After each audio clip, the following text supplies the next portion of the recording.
Eu preciso que você abra a sua Bíblia, por favor. No livro de Josué, no capítulo 1, no verso 1, nós vamos olhar hoje no exemplo da vida deste homem, que força e coragem é o que Deus pediu de Josué. Me parece que força e coragem é o que a vida pede de todos nós. Em algum momento, em algumas situações, ela vai exigir de nós força e coragem para tomarmos decisões. E eu gosto muito dessa combinação, porque de que adianta um corajoso fraco? Certo? De que adianta? O cara tem coragem, mas não tem força. Tem força, mas não tem coragem. E Deus diz para Josué: você precisa, para desempenhar sua função, para lidar com a vida, com as demandas, com as intempéries que você vai enfrentar ao longo da sua caminhada, de duas coisas: força e coragem. É isso. Eu não sei para você, mas para mim a vida pede isso todos os dias: força e coragem para prosseguir nessa caminhada. É importante nós olharmos e, antes de lermos o texto, lembrarmos de um menino tirado das águas, treinado para ser um faraó no Egito. Ele então mata um egípcio para defender um irmão e é obrigado a fugir para o deserto, onde se torna pastor de ovelhas e recebe a comissão de voltar ao Egito para liderar a saída daquele povo. Com certeza, Moisés é um dos maiores, se não, o maior líder que a Bíblia nos mostra como exemplo. Mas pastor, o senhor disse que vai falar de Josué e está falando de Moisés? É exatamente isso. Eu quero que vocês entendam em que ambiente esse moço foi treinado, em que ambiente ele se espelhou. É importante olharmos e reconhecermos que no primeiro livro dos Reis, no capítulo 2, no verso 2, Davi chama seu filho Salomão e diz: Salomão, eu vou pelo caminho de todos os homens, ou vou pelo caminho da vida. O que Davi está dizendo é: eu estou morrendo, meu filho, porque seja o homem bom, seja ele mau, seja ele rico, seja ele pobre, inevitavelmente ele terá que ter um encontro com a morte. Quando nós olharmos para o texto agora, eu queria que você entendesse a sua responsabilidade. Por muitas vezes, eu já subi nesse púlpito para trazer uma mensagem para você, para apontar às vezes e identificar um problema. Mas essa semana eu estava olhando para isso, e quando nós procuramos um médico falando dos sintomas, e ele manda que façamos exames para identificar o que estamos enfrentando, isso é apenas uma parte do processo. A próxima parte é o que o médico vai me orientar que eu devo fazer para me livrar daquele problema. Hoje eu quero conversar com vocês, porque assim como uma universidade, um colégio, é reconhecido pelas notas de seus alunos, pelo desempenho e pela performance que aqueles alunos conseguem desempenhar nas provas, nos concursos públicos, eu acredito também que uma igreja pode ser vista pelo comportamento, pela performance de seus membros. Oferecer a vocês a oportunidade, não apenas de apontar um problema, de apontar um comportamento, mas dar uma direção, estabelecer, uma rota onde você consiga alcançar os propósitos para vencer. É muito importante. Moisés está morto. Assim como Paulo, Pedro ou qualquer outro que você admire. Porque o tempo deles já passou. O tempo agora é o nosso. Chegou a nossa vez de termos a oportunidade de vivermos o incrível, o sensacional. E vamos ver como Deus vai lidar com Josué. E como Josué vai lidar com a história da sua vida. Dificilmente você vai enfrentar ou vai olhar para um homem que enfrentou tantas batalhas, tantas adversidades. O texto diz que ao longo da caminhada de Josué, ele venceu 31 batalhas registradas, 31 reis. A vida daquele homem foi uma vida de batalha, de luta. Enquanto Moisés é um negociador, um estadista, que entra no ambiente egípcio para libertar o povo. Josué é um general, um comandante, um homem de guerra, de batalha. Eu acho que vale muito a pena olharmos o exemplo dele, porque estamos em meio a essas guerras diárias. Hoje não tem leão, hoje não tem urso, não tem gigantes, mas nós vemos todos os dias os problemas se levantarem contra a nossa casa, contra a nossa família, contra a nossa saúde, contra a nossa fé. O texto diz assim: e sucedeu, depois da morte de Moisés, servo do Senhor, que o Senhor falou a Josué, filho de Num, servo de Moisés, dizendo: Moisés, meu servo, é morto. Levanta-te, pois, agora e passa esse Jordão, tu e todo este povo, a terra que eu dou aos filhos de Israel. Todo lugar que pisar a planta do vosso pé, eu tenho dado, como eu disse a Moisés, desde o deserto e deste Líbano até o rio, ou o grande rio, o rio Eufrates. Toda a terra dos heteus até o grande mar, para o poente do sol, será o vosso termo. Feche os seus olhos um minutinho. Senhor nosso Deus e Pai, em nome de Jesus, eis aqui a tua palavra, e continue falando conosco. Usa-me como um canal de bênção, pelo poder do nome de Jesus. Amém. Glória a Deus. Amém? Pois é. A primeira coisa que eu quero expor a você é a necessidade de que você coloque em prática aquilo que você vai receber aqui. Porque inevitavelmente é isso que vai estabelecer o nome da igreja que você faz parte, o nome do Deus que você serve, a consolidação de sua família e de tantas outras coisas que você planeja ter êxito durante a sua caminhada. Quando nós olhamos para a maneira que Deus vai conversar com Josué, ela é muito interessante. Porque em momento nenhum, aqui, Deus chama Josué de seu servo. Deus chama Josué e diz: o meu servo Moisés é morto. E assim como eu fui com Moisés, meu servo, eu serei com você, Josué, servo de Moisés. É importante olharmos a maneira que Deus está conversando com Josué. Me parece que Deus está dizendo para Josué: chegou a hora de eu levar você para outro nível. Até o presente momento, você era um mero espectador, um coadjuvante, alguém que via as minhas orientações serem dadas a Moisés, porque Moisés era meu servo, e meu servo Moisés era morto, e você até esse momento era servo de Moisés, mas agora você vai ser meu servo. O que Deus está dizendo para Josué é algo muito especial.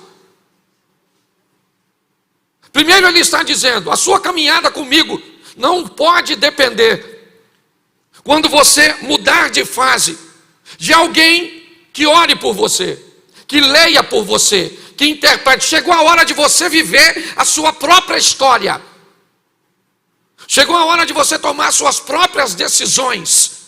Não é porque sua mãe era minha serva que isso qualifica você para ser minha serva também, ou para ser meu servo também. O que Deus está dizendo para ele: agora você vai precisar mudar de fase, Josué. Uma coisa é servir a homens, agora você vai me servir. Agora você vai lidar com as minhas instruções. É isso. Nós olhamos para este homem e vemos a vida pedir dele, porque é isso que eu quero aplicar. Pastor, o que você está querendo dizer? Eu quero dizer que às vezes, e durante muito tempo, você teve que andar debaixo das ordens, das instruções de seus pais. Talvez em determinada fase da sua vida, você teve que andar debaixo das ordens de seu chefe, de seu patrão, daquele que era dono da empresa ou do negócio que você participou. Mas tem momentos que a vida tira você desse ambiente e traz você para uma outra fase. A fase que agora não são seus pais que decidem se você vai ou não, se você compra ou não. Agora chegou a sua vez de tomar suas próprias decisões. Isso parece ser muito bom e nos oferecer uma liberdade. Mas é muito importante nós entendermos que quando os outros escolhem para nós, se algo der errado, nós temos uma rota de fuga para nos defender. Nós colocamos a culpa no outro. Mas quando chega a minha vez de tomar as decisões, se alguma coisa sair errado, eu sou totalmente responsável. E a vida está chamando Josué e dizendo para ele: chegou a sua hora, camarada. Chegou a sua hora de arcar com suas responsabilidades, de ser responsável por suas escolhas, de entender que você escolhe o que fala para sua esposa, você que escolhe que maneira você vai treinar seu filho, que maneira você vai gastar seu dinheiro, quantas vezes você vai resolver vir ao culto, o que você compra, o que você não compra. A vida chama Josué e diz: agora você vai precisar de força e coragem. Força e coragem para fazer o que precisa. Força e coragem para dizer não para aquilo que é ruim para você e pode te causar dano. Porque agora a responsabilidade é totalmente sua. Antes você estava na sombra de Moisés. Quem decidiu quem ia espiar foi Moisés, e você foi um dos espias. Mas agora chegou a sua vez de enviar espias. O que ele viveu para Canaã, agora ele está enviando para Jericó. A vida requer de mim e de você muita responsabilidade, muita maturidade. Por quê? Porque nós gostamos muito de culpar o diabo, de culpar o governo, de culpar fulano, de culpar ciclano. Eu já cheguei à conclusão que quando a culpa é minha, eu coloco em quem eu quero. A vida requer desse camarada a responsabilidade. E como ele vai lidar com isso? É isso que eu quero mostrar a você. Primeiro nós vamos olhar que aquele que era um assistente, aquele que vivia na sombra, agora ele está em meio aos holofotes. É ele que escolhe. Ele sabe que servir a Deus é muito bom. É ter uma ligação direta com o Todo-Poderoso. Mas ao invés de falar com a rocha, feri-la, pode impedir de que se entre na terra prometida. E isso ele também aprendeu com Moisés. Lidar com as responsabilidades é um grande desafio. E por isso muitas pessoas se negam. Por isso que a maioria das pessoas que entram na igreja, pastor Abner, a grande pergunta delas é o seguinte: o que eu posso fazer e o que eu não posso? Me dá as regras.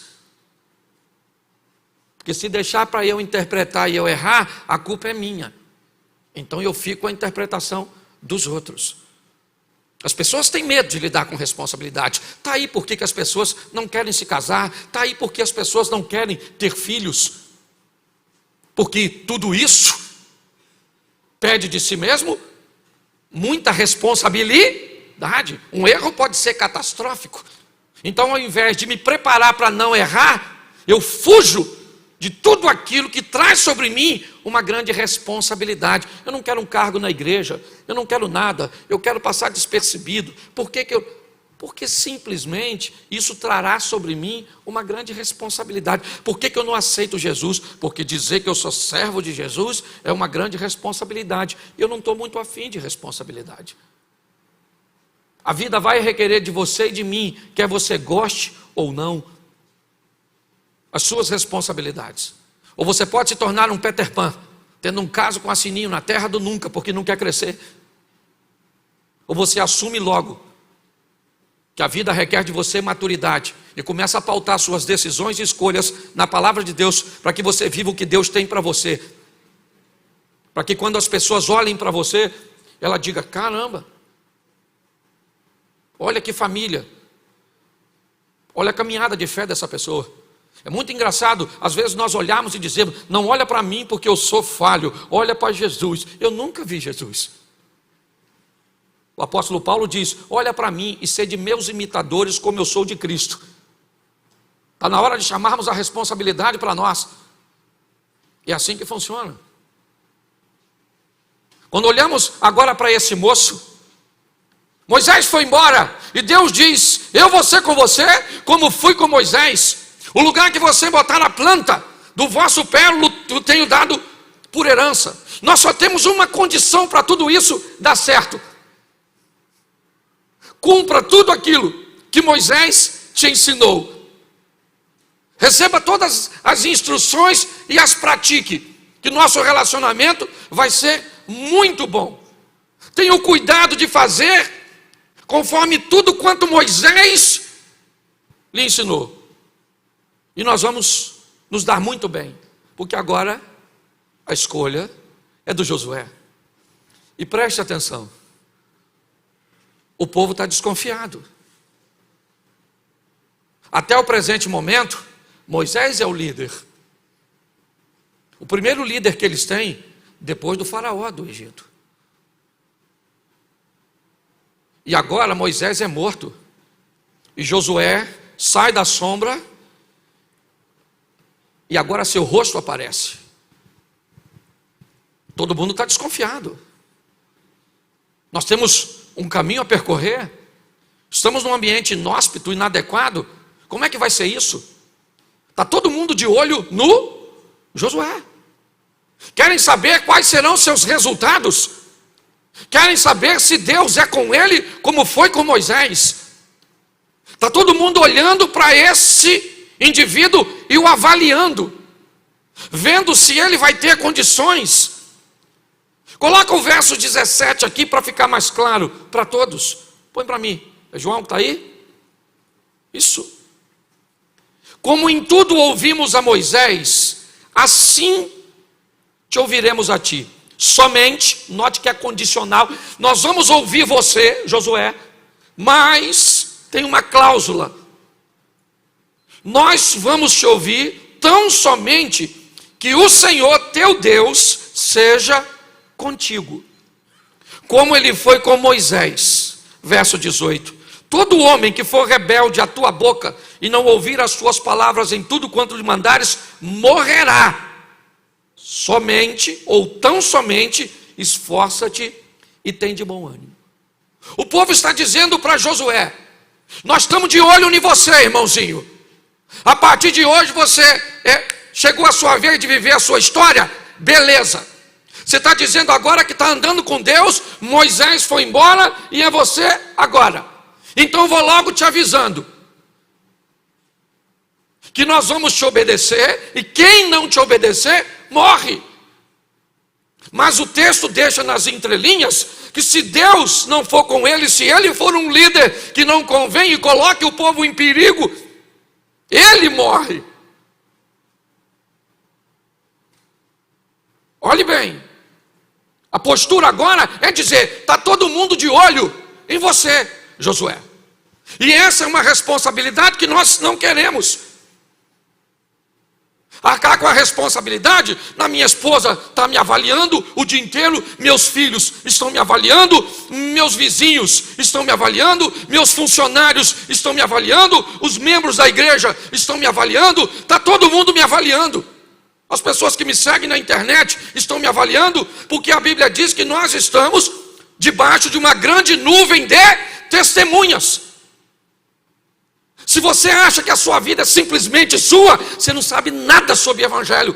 Segundo o Evangelho, você é luz e você é sal. Nossa vida está totalmente entrelaçada com a vida dos outros. Mas exige de nós agora alto nível de responsabilidade, força e coragem para tomar decisões, sejam elas favoráveis a mim ou desfavoráveis a mim. Muitas vezes está todo mundo olhando para Josué, querem saber como é que funciona agora. Será que Deus é com ele? E agora ele vai começar a ter as suas próprias experiências. Nós nunca vivemos num ambiente tão hostil como o atual. O tempo inteiro estão tentando minar a nossa fé. O tempo inteiro estamos vivendo escândalos de pessoas que professam a nossa fé e são famosas. Pastores presos, envolvidos em homicídios, envolvidos em violência domésticas, envolvidos em fraudes. O que é tudo isso? Isso é um ambiente que tem o propósito de apagar a nossa fé. Quem vive de experiências dos outros não vai muito longe. Por que é importante sair desse ambiente de coadjuvante e protagonizar no palco da vida minhas próprias histórias? Porque quanto a fatos não há argumento. Quando eu começo a ter as minhas próprias experiências com Jesus, com a minha fé, não adianta ninguém falar contra o meu Deus. Porque meu relacionamento com Deus não é teórico, ele é prático. É assim que funciona. Esse cara agora vai viver suas próprias experiências. A primeira, ele tem uma nação para atravessar o Jordão. E Deus diz para ele: instrua os sacerdotes a pegar a arca da aliança, caminha em direção ao Jordão, e assim que os sacerdotes tocarem as águas, elas vão parar. As águas de cima vão parar de correr do Jordão e o povo vai atravessar. E Josué vai viver a sua primeira grande vitória. Está todo mundo de olho nele, vamos atravessar o Jordão. E como é que nós vamos atravessar? Mulheres, crianças, gados, tudo isso. Ele diz: fique tranquilo, porque Deus vai abrir o Jordão. E está todo mundo olhando. Você não gosta que todo mundo olhe para você, que te avalie, que olhe para a roupa que você está usando, as frases que você está postando, a sua postura, culto ou extraculto, como você trata a sua esposa? Ninguém fala com você, mas está todo mundo vendo. Essa é a grande verdade. Está todo mundo olhando para todos nós, nos avaliando o tempo inteiro, para ver se condiz a nossa vida com aquilo que professamos. Esse cara agora vai mostrar para aquele povo, ou melhor, Deus vai mostrar para o povo que é com ele. Capítulo 3, verso 7. Coloca aí, 3, 7. E o Senhor disse a Josué: este dia começarei a engrandecer-te perante os olhos de todo Israel, para que saibam que assim como eu fui com Moisés, eu serei contigo. Deus está dizendo: eles não querem ver se eu sou na sua vida? É isso? Mas pastor, querido, o Moisés já partiu, o tempo dele passou. O que ele me serve hoje é de inspiração. Eu não gosto de ficar contando testemunho na igreja. Eu não gosto. O meu, prefiro contar o dos outros. Mas eu posso falar uma coisa para vocês. Com certeza eu vivo coisas que poucas pessoas vivem. Porque eu aprendi a fazer coisas que poucas pessoas fazem. Eu aprendi que testemunhos podem edificar, mas também podem escandalizar. E eu posso dizer para vocês, eu tenho visto o sobrenatural, o incrível, o extraordinário de Deus acontecer. Sabe por quê? Porque eu creio. E porque eu aprendi, porque nós estamos no meio da parceria, a ser um parceiro nesse ambiente. Porque é isso que Deus está chamando Josué. Deus poderia dizer: Josué, sai daí e eu vou fazer tudo por você. Não, não, você precisa de força e coragem, você precisa de posicionamento. Esse camarada, agora, ele vai viver a sua primeira grande vitória. Josué vai aprender que a vida com Deus e que o relacionamento com Deus, ele é feito de vitórias, de momentos bons. Ele chega do outro lado, né, e o povo está olhando para ele. O Rio Jordão parou para o povo passar. Realmente os resultados são positivos. E ele vai para a próxima fase. O povo continua de olho, está todo mundo observando. E agora ele vai enfrentar Jericó. Acredito que todos conhecem. A motivação de chegar em Jericó após ter passado o Jordão. Ele enviou espias.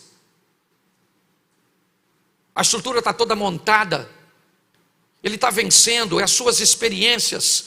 E o que ele está vivendo com Deus. Está assim de gente que não tem uma história de si mesmo para contar. São só milagres alheios. Coisas que sempre acontecem à sua periferia. Sabe? É sempre um milagre bem próximo de você, uma vitória bem próximo de você, é algo acontecendo, sabe? E onde você está na sua vida, nos seus negócios, na sua família, no seu ministério, há sempre uma inércia, sabe? Um ambiente do nada. É isso que muitas pessoas têm vivido. Está na hora de provarmos o que Deus tem para nós. Por que, pastor, o senhor diz isso? Porque isso precisa acontecer, para que as outras pessoas vejam quem é o Deus que nós servimos. É simplesmente isso. Eu não estou pregando riqueza, não estou falando nada disso não. Eu estou falando de viver o que Deus tem para cada um de nós. É só isso. Ele agora chega no ambiente, Jericó fechada. As muralhas caem, Josué entra. Saqueia Jericó, mata tudo. E agora é a sua segunda vitória. Ele está provando o extraordinário, o sensacional, o incrível. Ele já enfrentou o primeiro obstáculo, o Jordão, e ele venceu. Ele enfrentou o segundo obstáculo, Jericó, e ele venceu. As coisas estão fáceis, é verdade. E para ganhar não precisa de muita ciência. Para quem está ganhando, está tudo bem, louvado seja Deus, estamos vencendo, as coisas estão boas, mas o problema é que a vida não é feita só de vitória, a vida não é feita só de sorriso, e talvez hoje, você, ainda que o ambiente de vitória não seja sempre favorável, porque em muitos ambientes de vitória, pessoas persuadiram seu coração, e acabaram se destruindo, é da derrota que eu quero te falar. Por quê, pastor? Porque o povo está perdendo mais do que está ganhando. A grande verdade é essa. Hoje, no geral, o povo está perdendo mais do que está ganhando. As dores têm se intensificado. Tem pessoas que praticamente não têm uma vida, parece que vive uma saga. É ano após ano, luta, batalha, dificuldade, problema, isso, aquilo outro. Tem gente que talvez não precisa levantar a mão, que está pedindo para Jesus voltar, se possível, agora. Que aí eu vou logo e cabe o sofrimento. A vida é feita de alegria, é verdade, mas presta atenção nesse cara agora. Ele sai do cenário e agora está lá nos holofotes. Deus é com ele. As promessas estão lá. O lugar que colocar a planta do vosso pé, vos tenho dado como herança. Como fui com Moisés, serei contigo. O Jordão abriu, as muralhas de Jericó caíram. Mas vamos embora, porque cada dia traz consigo uma batalha. Cada mudança de fase traz consigo suas demandas. E agora o que ele tem? Uma cidade pequena. Não oferece muita resistência. O povo está todo firmado, acabaram de vencer Jericó, os despojos de valores foram levados para o tesouro do Senhor. A notícia está percorrendo, o povo tem um grande líder, apesar da saída de Moisés. Josué está lá, está dando conta do recado. O Jordão abriu, Jericó caiu, então vamos embora. Mas agora diante de Ai. Capítulo 7, verso 5. 5. E os homens de Ai feriram deles alguns 36. Seguiram-nos desde a porta até Sebarim e feriram-nos na descida. E o coração do povo se derreteu e se tornou como água. Presta atenção que o cara que estava ganhando agora que vai perder. Primeira derrota do Josué. E uma derrota feia. Feia. Ridícula, para dizer a verdade. Ele perde uma batalha que não tinha como perder. Estava tudo ganho. Ele manda espias como sempre. Os espias trazem a notícia: Josué, não mande todo o povo. O arraial é pequeno, a resistência é praticamente nenhuma. Mande uns 2 ou 3 mil soldados e eles resolvem os problemas.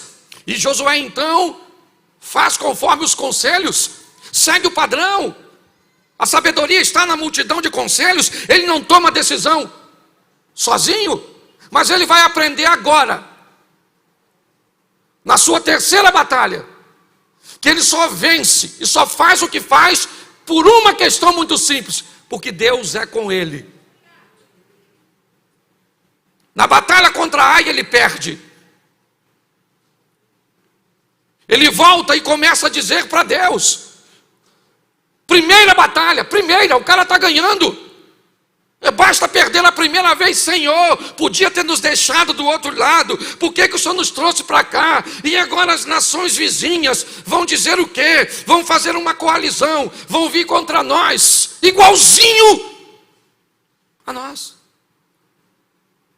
Basta uma perda, algo sair como não planejamos. Basta um sentimento que já fizemos algum tipo de esforço e não conseguimos superar e pronto. Na mensagem de hoje eu preciso que você entenda uma coisa. Você não precisa de muita força nem muita coragem para gerenciar a vitória, mas vai precisar de muita para vencer as dores, as perdas e as crises. Agora esse camarada enfrenta sua primeira derrota.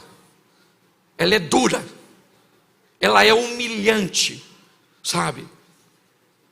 Ele perde para um lugarejo fraquíssimo. Mas ele aprende e me ensina nesta passagem que a vida também é feita de derrotas. Mas o que eu quero ver com você nesses 15 minutos é o que esse cara faz quando ele perde. É isso que eu peguei para aplicar na minha vida. Ele perdeu a batalha, perdeu, mas ele estava ganhando até ontem, mas hoje não está. E ele descobre que a vida também é feita de dores, de perdas, de crises e de problemas. Mas o que eu faço quando eu perco? Que quando eu ganho eu sei o que eu faço. É só fazer uma festinha, uma celebração, é só comemorar que eu estou ganhando. Mas e aí, mano? E quando você tem uma briga no casamento daquelas feias? E quando você tem uma conta daquela impagável? E quando você tem uma doença daquela incurável? E quando você tem um desânimo na fé, daquele jeito que parece que o pecado se instaurou na sua vida? Como é que eu procedo no momento de adversidade? Eu acho que vale a pena usar o exemplo desse moço. Capítulo 7, verso 6, diz assim: Então Josué rasgou as suas vestes, se prostrou em terra sobre o seu rosto perante a arca do Senhor até a tarde. Ele e os anciãos de Israel deitaram pó sobre as suas cabeças, né? E Josué disse: Senhor, por que com efeito fizeste passar este povo o Jordão? Preste atenção. A primeira coisa que Josué faz é ir falar com Deus. E a primeira coisa que ele quer saber é o seguinte: por que é que eu estou vivendo tudo isso? Por que é? Por que é que eu estou endividado? Por que é que meus filhos estão desse jeito? Por que é que a minha fé está desse jeito? Por que é que o meu casamento está desse jeito? Por que os meus negócios estão desse jeito? Eu preciso saber o motivo. O que me levou a estar onde eu estou? Se eu quero sair de uma situação, a primeira coisa que eu tenho que saber é o que me levou para lá.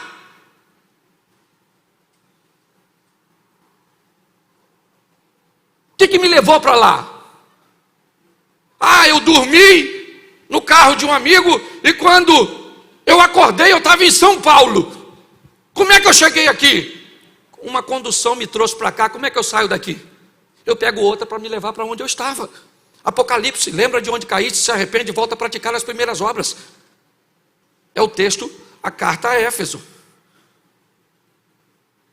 Qual é o grande problema das pessoas? Elas estão vivenciando coisas e sequer gastaram um tempo para procurar o que levou o casamento para esse marasmo, para essa traição. O que levou a sua estrutura familiar para esse caos que ela está? O que foi? Foi negligência, foi ignorância, foi traição, foi falta de dinheiro. O que foi? O que foi que fez você lidar com Deus com esse relacionamento? Ou nós lidarmos com Deus com esse relacionamento à distância de um Deus que está tão longe? O que fez você pegar verdades que já foram concretas na sua vida a respeito de Deus e relativizar como se relativiza hoje? Primeira coisa que Josué faz é perguntar a Deus: o que aconteceu? Por que é que nós estamos vivendo tudo isso? E Deus diz para ele: você quer saber? Então eu vou falar para vocês. Vocês estão vivendo tudo isso porque tem maldição no meio de vocês, porque tem desobediência no meio de vocês. É por causa, e vou avisando a você, Josué, enquanto você não corrigir isso, você não vence mais ninguém, porque a sua vitória está em mim. Se nós queremos mudar de vida, gente, em qualquer área que seja, nós precisamos de uma coisa: colocar Deus em primeiro lugar. Mas sabe qual é o problema? É que às vezes eu não quero ver, eu não quero saber o motivo. Aliás, às vezes eu já sei. Eu finjo que não sei, porque aceitar que eu estou nessa situação por minha culpa é tão doloroso que eu digo que eu não sei porque que o meu casamento está assim, eu não sei porque que meus filhos me desobedecem, eu não sei porque minha pressão está alta, eu não sei porque eu não consigo ler a Bíblia, eu não sei de nada. Sabe sim, nós sabemos, muitas vezes, mas dizemos que não sabemos porque, se reconhecermos isso, vai nos doer mais. Esse camarada perguntou, igual Davi. Lembra quando Davi estava lá chorando porque o filho dele estava doente? Ele olha para a porta e vê o pessoal cochichando porque o garoto morreu. Ninguém quer falar para Davi que o garoto morreu, porque Davi é brabo para caramba. O cara que contou que Jonatas morreu, alguém vai contar? Ficou um olhando para o outro, o menino dele morreu, né? Quem fala para ele? Falou: eu falo não. Davi levantou a cabeça e perguntou para os homens que estavam na porta assim: meu filho morreu, é isso? Os homens disseram: já que o senhor perguntou, morreu. Nós só falamos porque o senhor perguntou. A última coisa que ele gostaria de ouvir é morreu, mas ele não teve medo de perguntar. Você tem um problema? Está enfrentando um? Não tenha medo dele, Deus é contigo, a vara e o cajado do Senhor está do teu lado. Agora não faz vista grossa para seu problema não, porque ele vai se potencializar e vai destruir suas finanças, seus negócios, sua família e sua fé.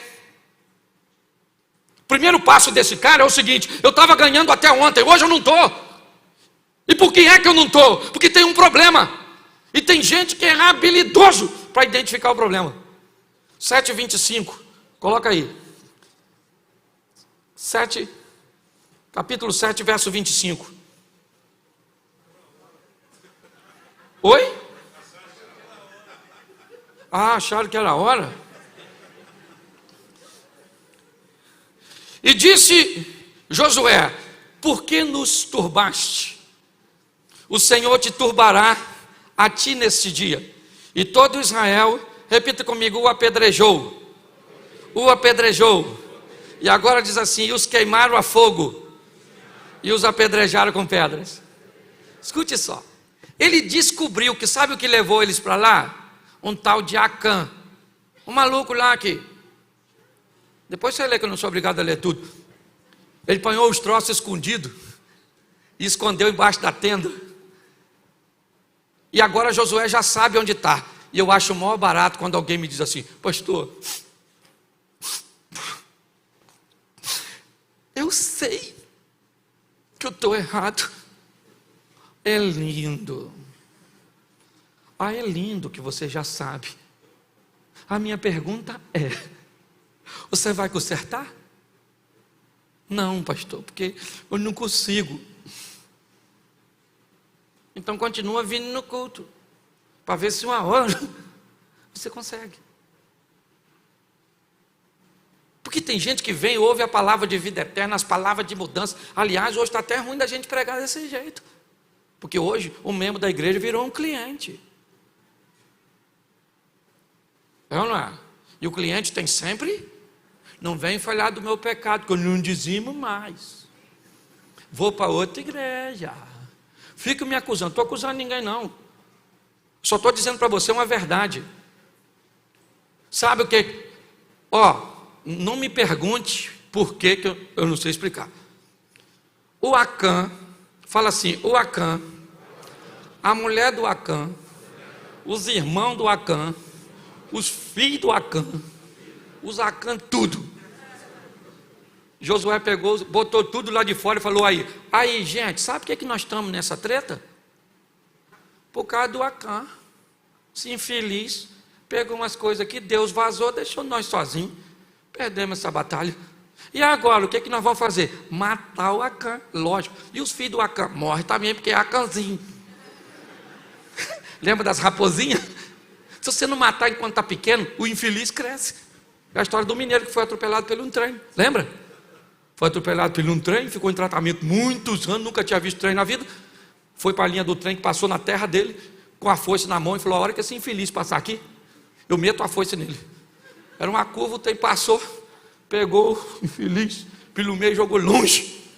Depois de muito tempo de recuperação, ele já andando um pouco, saiu para passear na frente do corpo, passou numa loja de brinquedo, viu um ferrorama.